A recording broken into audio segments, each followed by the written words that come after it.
ce que je disais à certaines personnes, je disais qu'il n'y a pas d'obligation à ce que l'Union européenne aide le Burundi. Il n'y a pas du tout d'obligation à ce que l'Union européenne aide l'un ou l'autre pays.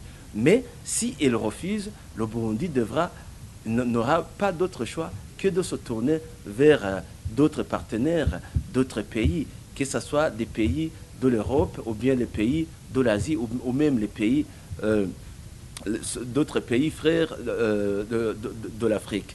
Et enfin, comme ces mesures ont été prises au niveau de l'Union européenne, le Burundi pourra aussi recourir à la coopération bilatérale qui pourra aussi contribuer à résoudre certaines questions financières que le Burundi a. Deuxièmement, il faut aussi donner une vraie dimension de cette décision de l'Union européenne.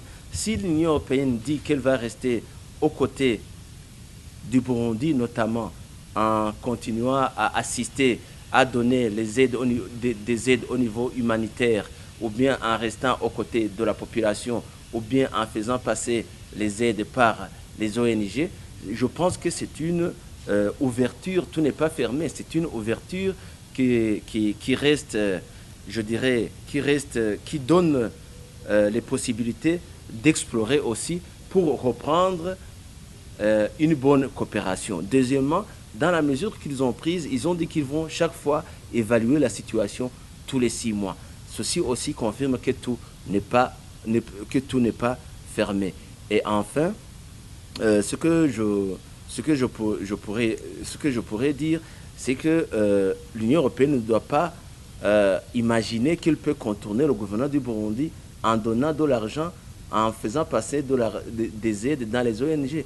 Parce que une nouvelle réglementation pourrait avoir lieu pour vérifier si ces aides financières qui peuvent passer par les ONG ne viennent pas financer plutôt le terrorisme ou bien la rébellion, comme on a tendance à le soupçonner pour le moment.